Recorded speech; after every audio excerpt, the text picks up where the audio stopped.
vient de Dakar et réside aux États-Unis. Il est professeur de philosophie et professeur également d'études francophones à l'Université de Columbia. Et lorsqu'il est de transit à Paris, c'est juste pour discuter avec ses compagnons et camarades de promotion de l'École normale supérieure. Puis-je vous demander d'accueillir Souleymane Bachir Diagne. Merci. On va où? On va au deux. Merci infiniment. Merci à l'APM de me faire cet honneur de me trouver aujourd'hui sous ce qui est probablement la plus grande tente du monde. Mon propos tient en un seul mot, et ce mot est Ubuntu. U-B-U-N-T-U. C'est un mot des langues bantoues, on le trouve dans toutes les différentes langues bantoues.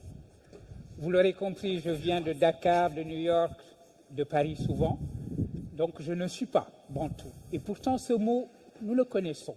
Nous le connaissons tous, ou nous l'avons déjà entendu une fois.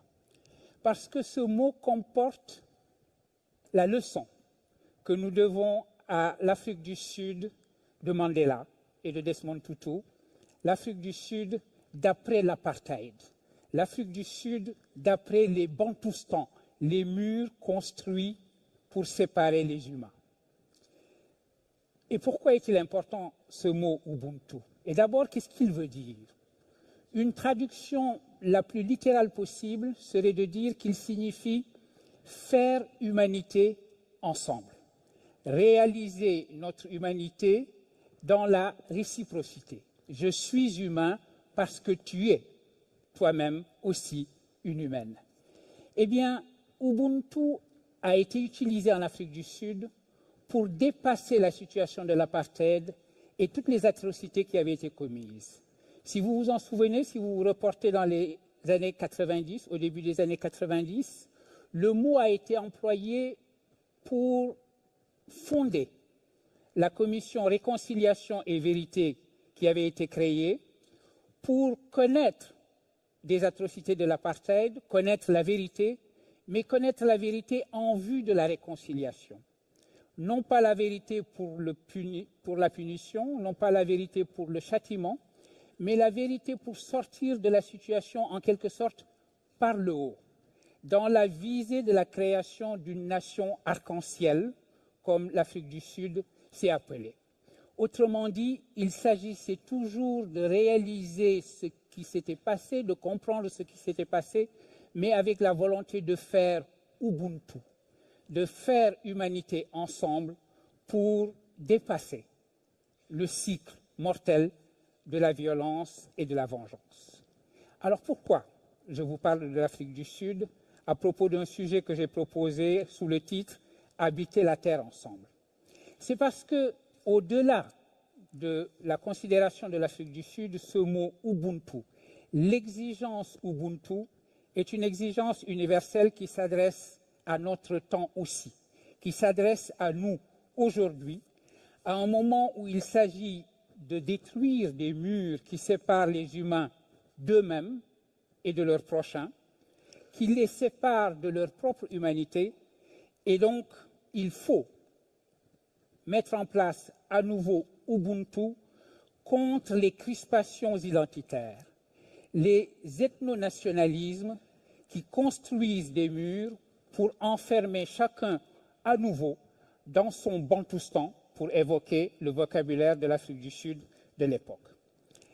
La montée des ethnonationalismes est une crise majeure de notre temps et cette crise exige Ubuntu.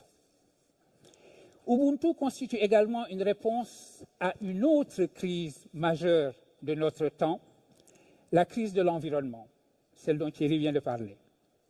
Je viens d'un pays, les États-Unis, où les désastres coup sur coup, qui en ont Harvey et Irma, ont fait prononcer aux plus obstinés des climato-sceptiques ce constat qui a été fait il y a quelques jours par le sénateur John McCain, disant, je le cite, « Il se passe des choses sans précédent avec le climat dans le monde et il est important de se rendre compte qu'il y a changement climatique. Ceci était un grand changement parce que ce n'était pas le langage habituel des républicains que de parler ainsi. Ce n'est pas le discours habituel du Parti républicain, c'est déjà commencer à marcher vers Ubuntu. Pourquoi Ubuntu? Parce que c'est ce qui nous dicte notre devoir aussi de prendre soin de la terre, de procéder à ce qu'un philosophe aujourd'hui oublié, qu'on devrait retrouver, le père Théard de Chardin, appelait une humanisation de la terre. Voilà donc les deux points de mon propos. Ubuntu contre l'ethnonationalisme et Ubuntu pour l'environnement. Quand j'ai proposé ce sujet de réflexion, il y a déjà plusieurs mois, je ne m'attendais pas à voir l'ethnonationalisme porté à son paroxysme comme il l'a été récemment dans le pays où je vis, aux États-Unis, comme il l'a été dans cette ville universitaire de Charlottesville.